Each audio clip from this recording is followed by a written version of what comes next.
Hello pong muli sa inyo mga kabayan. Sana po nasa maayos po kayong kalagayan. Si Kamanong po, inyong lingkod ay nagbabalik po muli dito po sa Tambayang mga kabayan. At samahan niyo po, tayo po mag-umpisa na. Komentuhan po natin ang Batangas. Grabe po ang pamumulitika at politika po sa Batangas. Dahil mismo po si Representative Leandro Libiste, ang kanya pong mga kababayan ay mukha po yata nagigipit dahil sa politika. Alamin po natin kung ano po ang dahilan kung bakit po nakikiusap si Representative Leandro Libiste sa kanilang gobernador na si Vilma Santos at ang kanyang asawa na Executive Secretary, mga kababayan, na si Ralph Recto, si Mr. Batman na tinatawag daw po si Batman, mga kababayan. Umpisahan na po natin mga kababayan.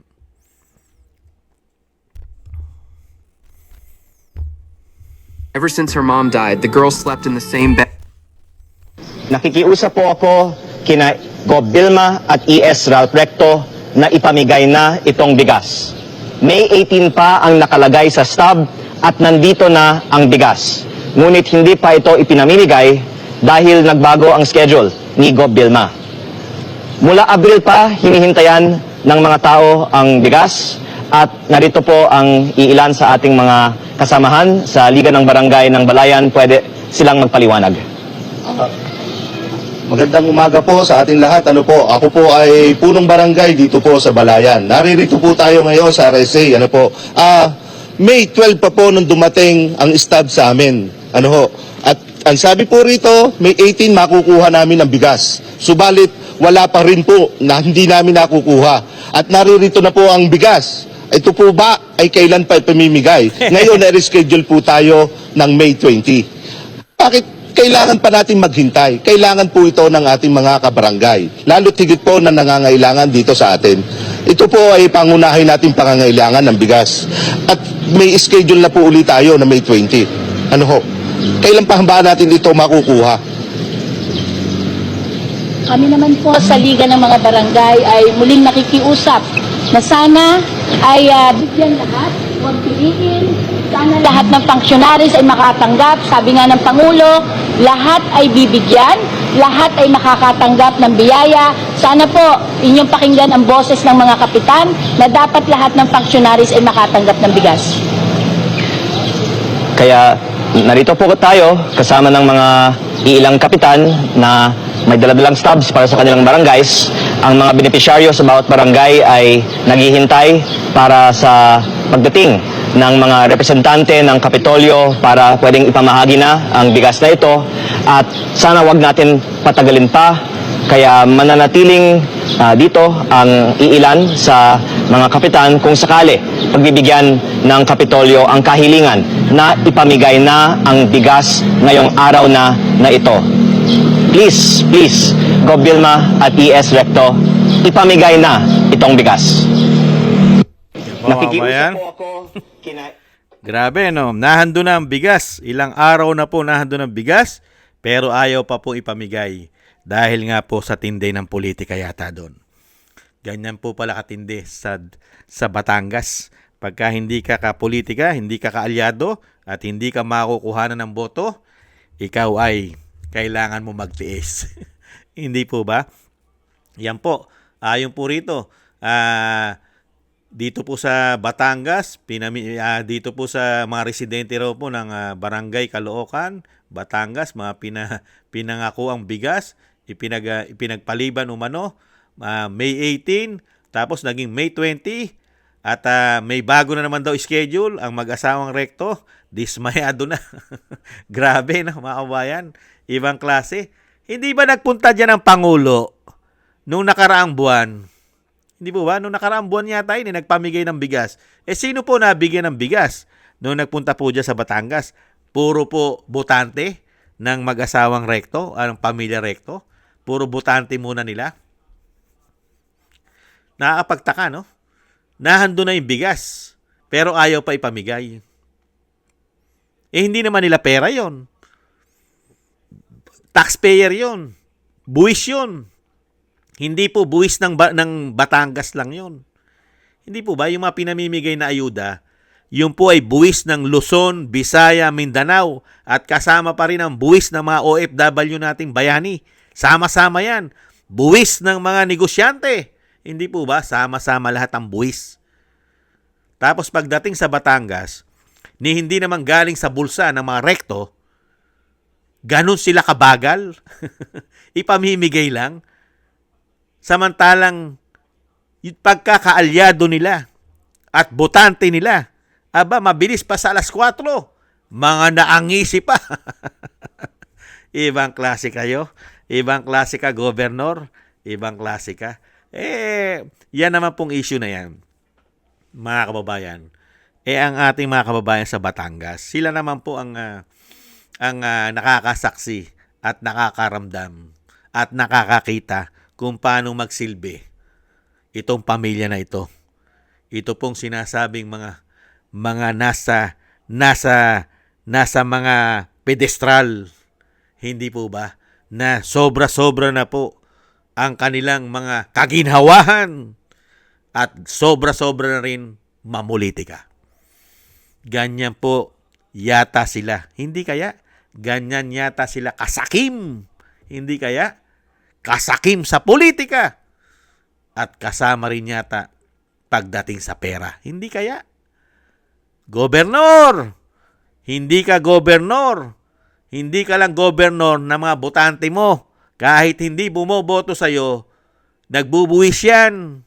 Paglingkuran mo rin yan. Hindi lang ang mga botante mo ang paglilingkuran mo. Kung nagbibigay ka ng mabilis sa mga botante mo, magbigay ka rin ng mabilis sa hindi bumoboto sa'yo. Dahil ikay swelduhan.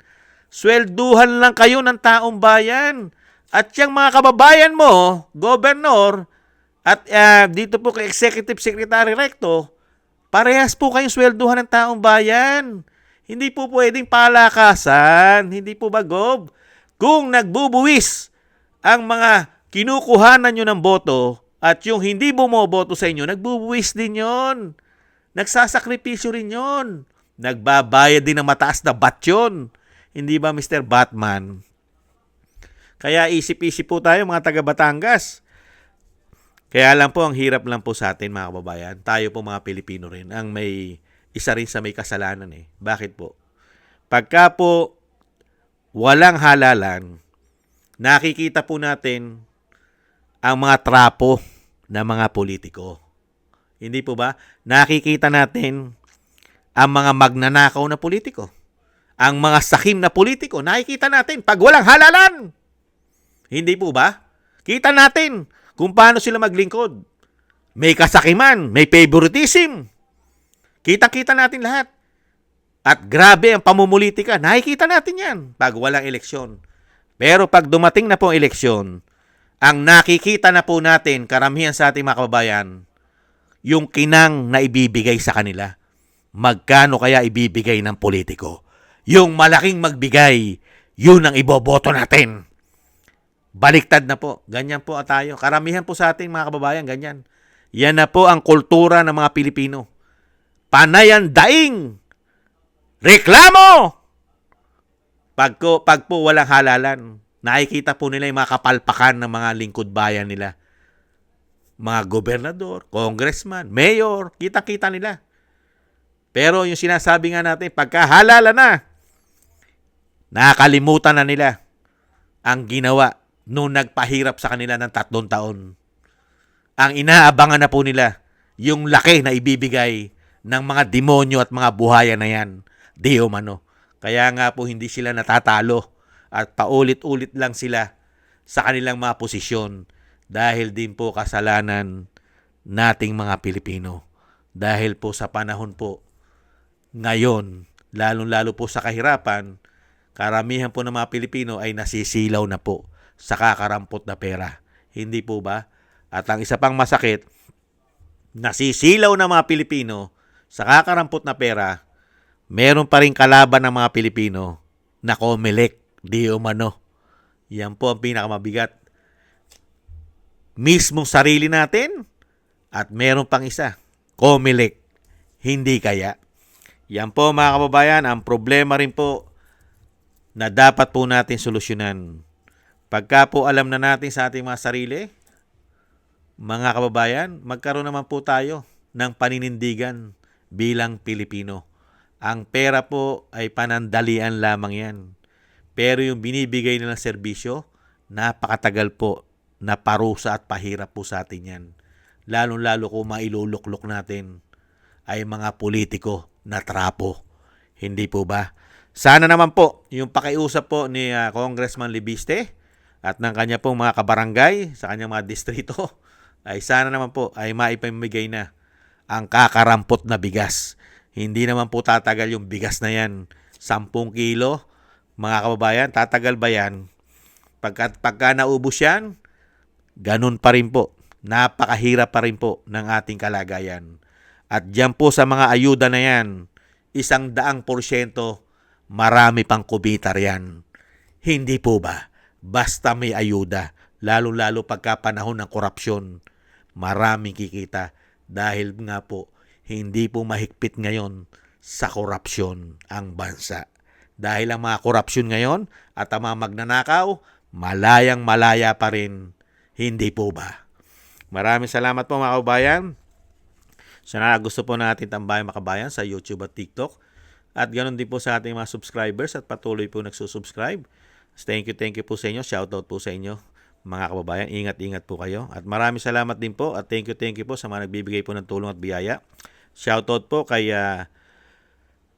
Felipe Shapno ng Texas, USA, kay Tatay Nick ng Toronto, Canada, kay Eric Hershaw ng Canada, kay Baby Roman at Ate Isa ng Cagayan, si Jem Aris na United Arab Emirates, Ani Joe, kay Jesus Valdefena, Rolando Guerrero, Mila Yi, Rolando Timbol ng Alberta, Canada, Ma'am LB at Sir Manny ng North Miami, Florida, USA, Melchorita Espinosa ng Orlando, Florida, USA, Arthur Estraniero ng USA, Randy Crispino ng Pasig, Mika Legaspi, Tessie Mantilla ng from Kuwait, Frank Zamora from California, USA, Romulo Divinagracia ng Bacolod City, Kingston ng Hong Kong, Jake Yahut ng Maisog, California, USA, Gina Ray Solidides ng Berlin, Germany, Julieta Silona ng Sydney, Australia, Beichi Chiyoko, at ako si Phil Am,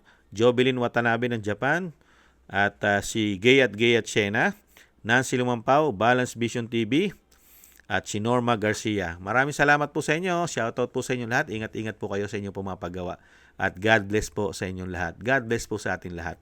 Tiis-tiis lang po tayo mga kabayan at samahan po natin maraming dasal at panalangin nang tayo po'y maingatan sa araw-araw, pang-araw-araw. Maraming salamat po. Bye-bye!